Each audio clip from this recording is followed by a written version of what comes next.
Daniel's 70 weeks do not have, the fulfillment does not have to be postponed to the future, because all the things that have to happen in that period of time are confirmed in the New Testament to have happened already. Now what we see in verse 25 of Daniel 9. Daniel 9:25. Know therefore and understand that from the going forth of the command to restore and build Jerusalem, we're going to have to decide when that command was given, because that's where the 70 weeks begin. From the going forth of the command to restore and build Jerusalem until Messiah, the Prince, there shall be 7 weeks and 62 weeks, which of course dispenses with the first 69 of the 70.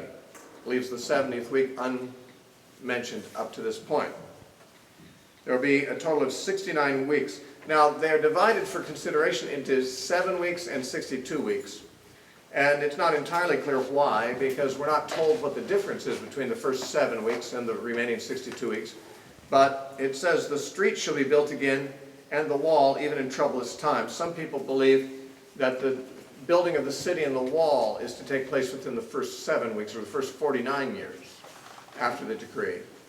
And then there'd be another 62 weeks to run their course until the Messiah comes. In any case, what we can see is there's a command that will go forth to restore and rebuild Jerusalem, after which 69 weeks will run their course. And verse 26 says, after the 62 weeks, which of course, in the previous verse, the 62 weeks came after the 7. There were 7 weeks, then 62. It doesn't say after 62 weeks, but after the 62 weeks. The 62 weeks mentioned previously. That means at the end of a total of 69 weeks. Are we going too fast? This is some people get, their mind all gets tied in a knot with all this stuff. But we've got a total of 69 weeks here by the time we reach the end of the 62, because there were 7 before that. There's 7 weeks and 62 weeks, total of 69. So after the 62 weeks, which is after the total of 69, which is 483 years, what happens? The Messiah shall be cut off. Now, cut off is a term that's used in the Old Testament to mean killed. So this predicts the Messiah's death. The Messiah was mentioned as coming in verse 25. He would come within the 69 weeks, the Messiah. But now, after the last of those weeks, after the 69th of those weeks, he will be cut off. He'll be killed, but not for himself. Of course, Jesus didn't die for himself, but for our sins. And the people of the prince who is to come shall destroy the city and the sanctuary. Now, the city and the sanctuary are Jerusalem and the temple. This would be the temple that would be rebuilt in Daniel's time, or shortly thereafter. It's going to be destroyed again by some people and a prince who will come. Well, the people who did that, of course, were the Romans. Their prince, who is the prince who is to come? Well, presumably Titus. He was the Roman general who later became emperor. He could be the prince who is to come. He was the son of the emperor. He's a prince. And he was a prince of, over the Roman people, and the Romans came and did this. Titus makes a very good identification for this prince. Although, the word prince is used in a very interesting way in the following chapter of Daniel, where an angel who is coming to Daniel is resisted by the prince of Persia. The prince of Persia in chapter 10 is a demonic power. Apparently some kind of a demon that has some supervisory authority over the nation of Persia. And as you read through chapter 10, you'll find that not only is there a prince of Persia, but there's also a prince of Greece that's coming. The angel says after the prince of Persia will be the prince of Greece, which of course must have accompanied the rise of the Grecian Empire that conquered Persia. It's possible that the following prince was the prince of Rome. Though he's never mentioned by name, it was the Romans who destroyed Jerusalem, and the prince of the people who were to come could well be that that principality, that demonic principality, not the human one. It doesn't matter. It's only a point of interest. It's not really going to change anything about the way we understand the fulfillment of this. It's just that Daniel's use in chapter 10 of a prince of Persia and a prince of Grecia, and then another prince that will come. If that's talking about the prince that comes after the prince of Grecia, that's a demonic power that'll be over the Roman Empire. That would fit here too. It doesn't matter. It could be talking about Titus, it could be talking about a demonic principality, but the point is it's talking about the Romans destroying Jerusalem.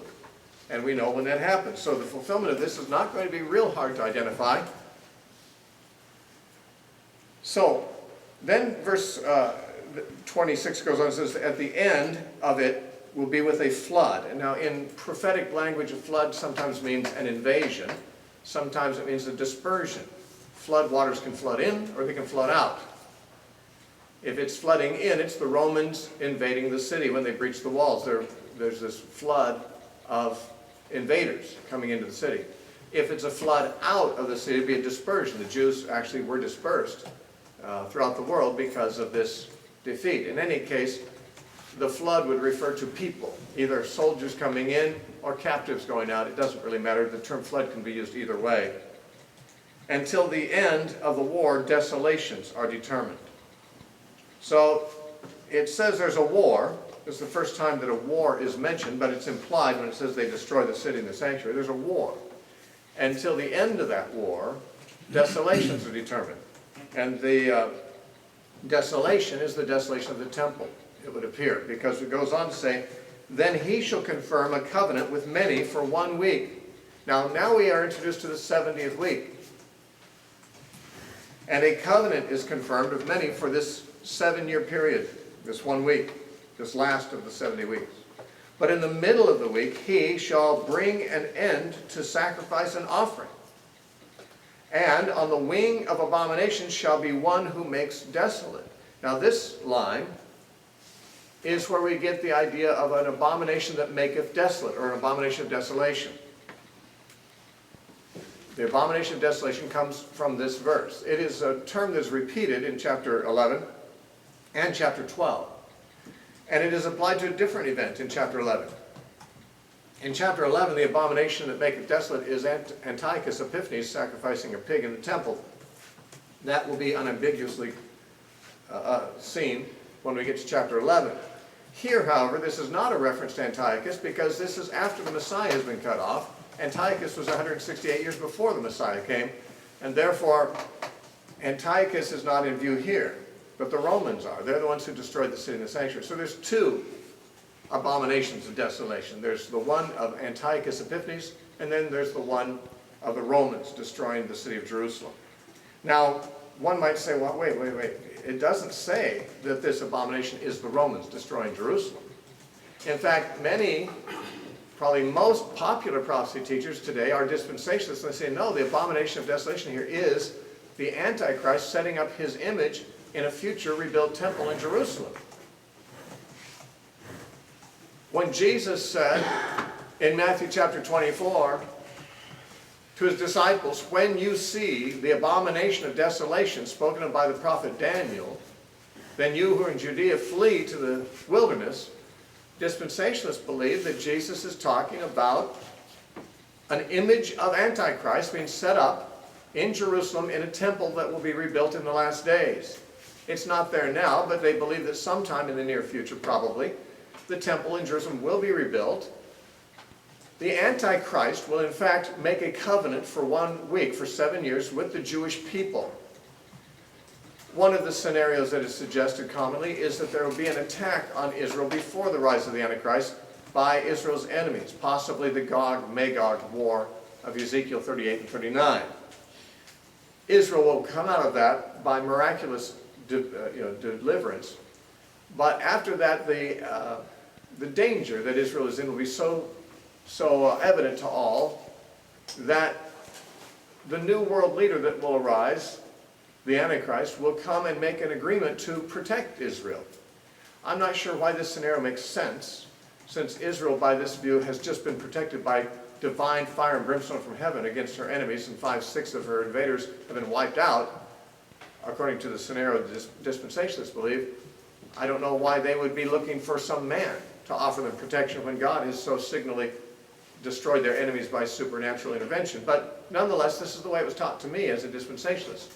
After the Gog and Magog adventure, Antichrist will come as a world leader over a 10-nation confederacy in Europe, and he will make some kind of a pact with Israel, a 7-year pact. It is under the terms of that pact that they will feel secure enough to rebuild their temple. So the temple will be rebuilt under the patronage of the Antichrist.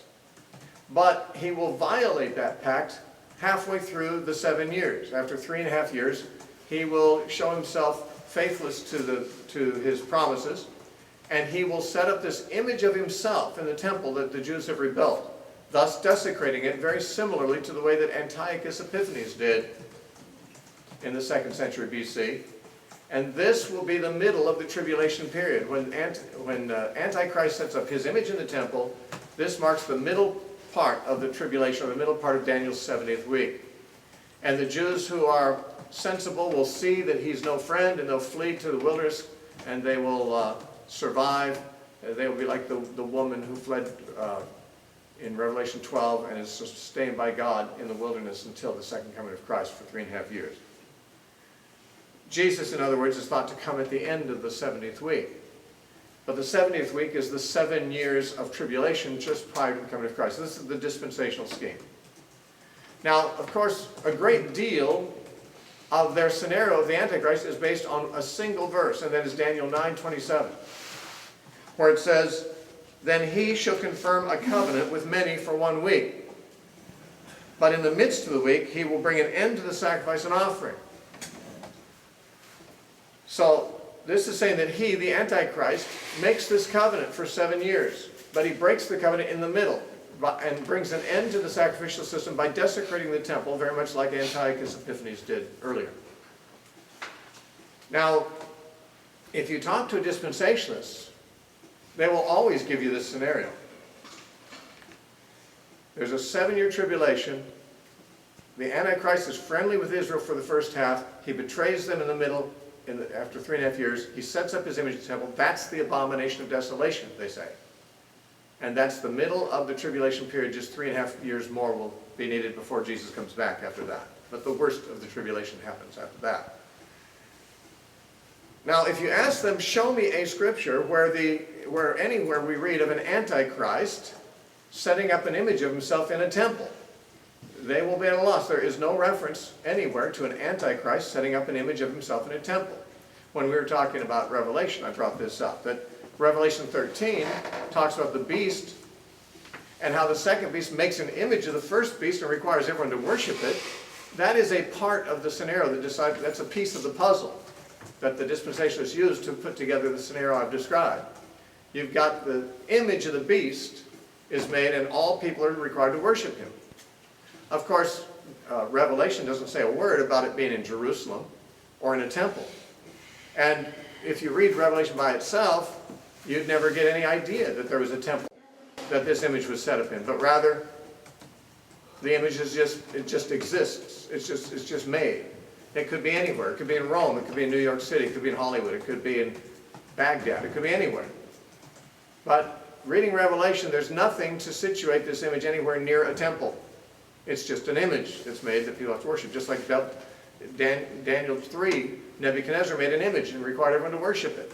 It wasn't in Jerusalem. It wasn't even in a temple. So Revelation 13 doesn't really paint the picture, although it gives one element, the image of the beast. In fact, Revelation 13 is the only place in the Bible that mentions an image of the beast. And so this idea that there be a statue or image of the Antichrist must come from that passage because it's not found anywhere else. But where's the temple part come from? That comes from 2 Thessalonians 2. 2 Thessalonians 2 says that the man of sin will sit in the temple of God, proclaiming that he is God. Now, if you had only 2 Thessalonians and not Revelation, you'd never get any impression there's an image here. The man of sin himself is sitting in the temple of God. That's what it says. And if someone wants to be a literal Bible interpreter, they ought to say not that there will be an image of Antichrist, but that the Antichrist himself, if this is he, If Paul is talking about the future Antichrist as they think, then we should say that he will sit, not an image of himself. That's verse 4, 2 Thessalonians 2:4. 2 Thessalonians 2:4 mentions, well, the previous verse mentions the man of sin, the son of perdition. And verse 4 says, who opposes and exalts himself above all that is called God or that is worshipped, so that he sits as God in the temple of God, showing himself that he is God. Now, I would like to say, first of all, there's nothing in the Bible to necessitate that this son of perdition that Paul speaks of is the same entity as the beast that Revelation mentions. This is an assumption dispensationalists make.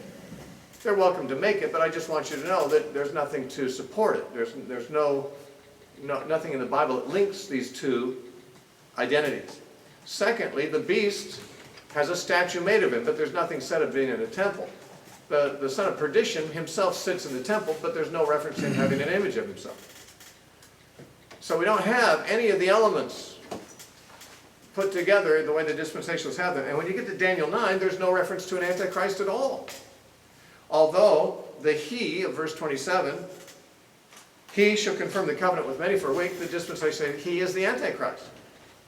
And when it says in verse 27, but in the middle of the week he shall bring an end to the sacrifice and offering, they say he is again the antichrist. But there's a problem with this grammatically. Whenever you read the word he, which is a pronoun, it needs to have an antecedent. You have to have some noun. You have to have some person who has already been mentioned to whom you are referring back when you say he. You don't just walk up to someone cold and start saying, you know, he said this to me. That person will say, well, who? You haven't mentioned who you're talking about. Some people do talk that way, actually. But it's not helpful. When there's a he, there must be an antecedent to the he. If he is the Antichrist, there must be some previous mention of the Antichrist. Is there? I find none. Where do the dispensationalists find the antecedent to he as the Antichrist? It's in verse 26, where it says, the people of the prince who is to come. They say the prince who is to come, that's the Antichrist, the future Antichrist. And therefore he, the prince who is to come, makes this covenant with the people. Well, to a man, all dispensationalists will give this exegesis, but is this exegesis? Is this really a reasonable way to make this passage conform to what they want to say? First of all, we saw that the people who destroyed the city and the sanctuary are the Romans, not some future Romans, the ancient Romans, back 2,000 years ago. Even dispensationalists admit this. They recognize that the people of the prince are the Romans in AD 70. This is not controversial. But they say that the Romans of AD 70 are the people of a future prince. That is, he will be a Roman. The Antichrist will be a Roman, they say, and therefore the people who destroyed the temple 2,000 years ago were the people of this future prince. The same race, the same group. Well, I mean, that could be, but is there anything in the passage to suggest this? Is there anything to suggest that the prince is not the contemporary prince of the people at the time? Well, the only answer that's been given by them is that it says, well, it's the prince who is to come. They actually say this. Now, anyone who's a clear thinker would say, what? Do people actually say that? Yes, they do. They say, we know this is not Titus. We know this is not the ancient Roman leader because it says it's the prince who is to come. That means he's future. Isn't that a great argument? That's the only argument for making this prince a future Antichrist, because it says he is to come. It does not occur to these people, apparently, that in Daniel's time, Titus was yet to come. This was written before the Romans invaded Jerusalem. And therefore, both the people and the prince were yet to come from the standpoint of the prophecy. To say that something is to come doesn't mean that thousands of years later you can say it's still future. Jesus was to come, and he came. Now we recognize he came, although prophets before him said he was to come. So to say that the prince is to come obviously just means from Daniel's point of view it's a future occurrence. And therefore, there is really nothing there. And by the way, even if the prince was the Antichrist, which is, there's absolutely no reason to believe this, even if the prince were identified with the future Antichrist, it doesn't mean he would be the he. Because the prince who is to come is not a significant part of the previous sentence. The prince who is to come, he's not even the actor in the sentence. It's his people. It's the people who destroy the city of the sanctuary. Of the prince who is to come, that's just a prepositional phrase. The prince who is to come doesn't function in the sentence any more importantly than the object of a preposition. He's not the subject. Who is the subject of the previous verses? Well, you'll notice the shining star. The focus of attention in verse 25 and 26 is the Messiah.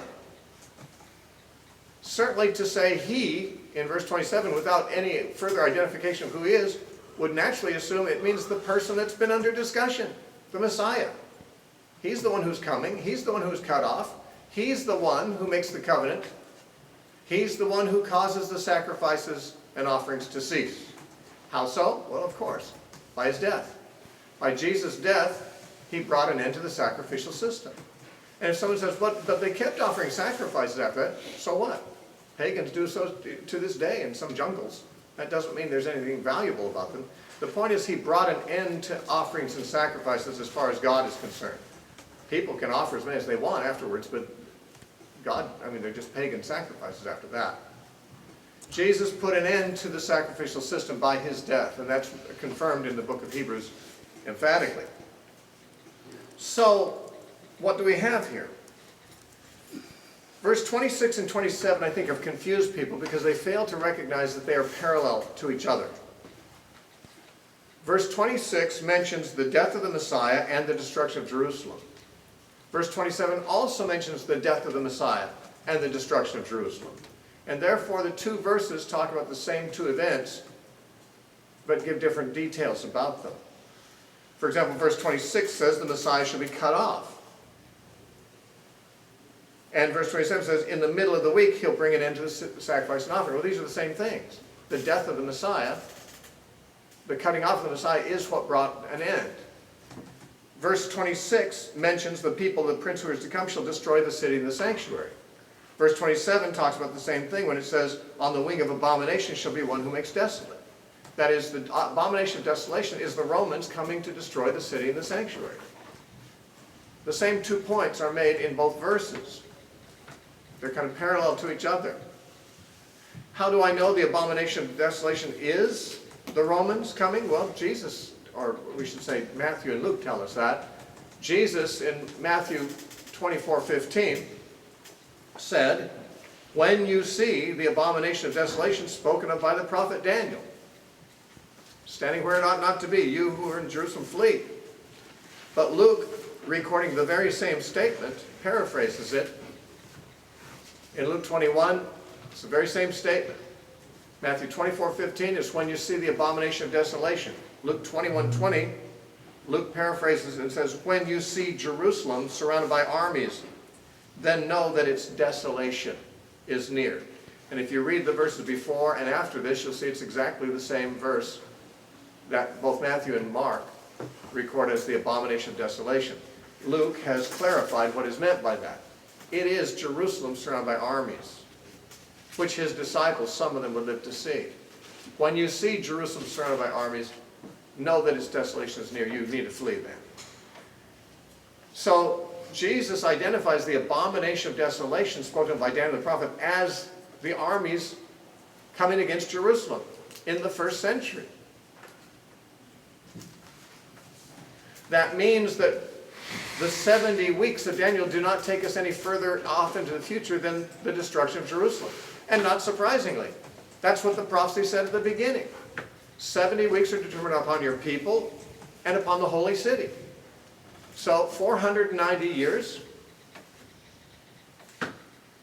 are the period of time from Daniel's time until the end of the Jewish order and the holy city.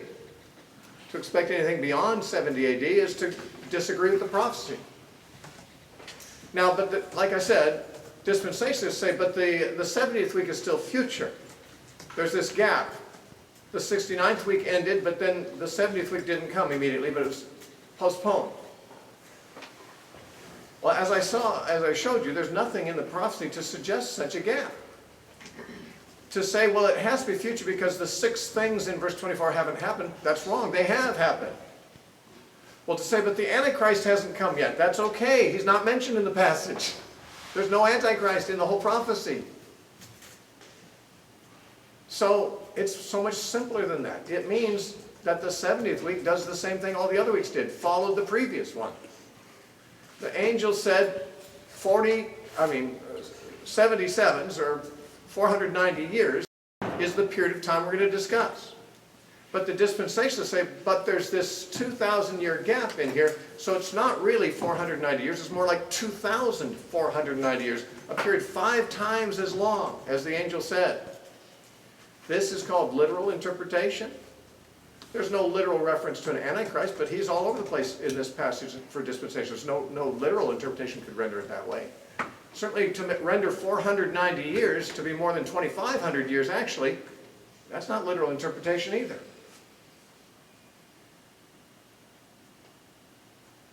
It's as if I asked you to take me to the airport this Saturday. And you said, well, how far is the airport from here?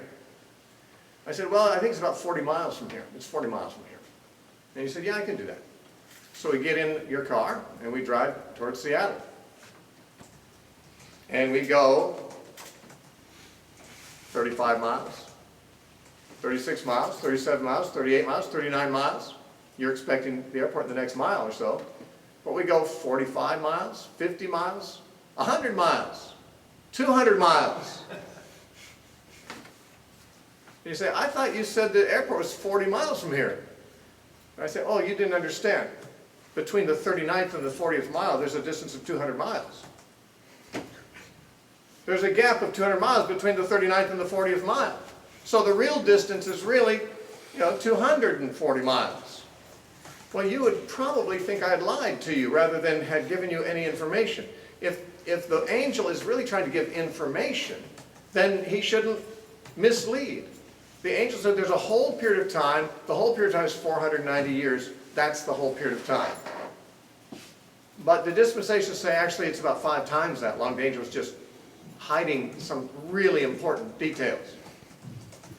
Now, if God was in fact misleading about the length of time, the total length of time, it would have been really kinder of God to say nothing about the time at all. Just say, well, these things are going to someday happen, and that'd be fine. Instead, he gives a period of time. And what's interesting is it was fulfilled.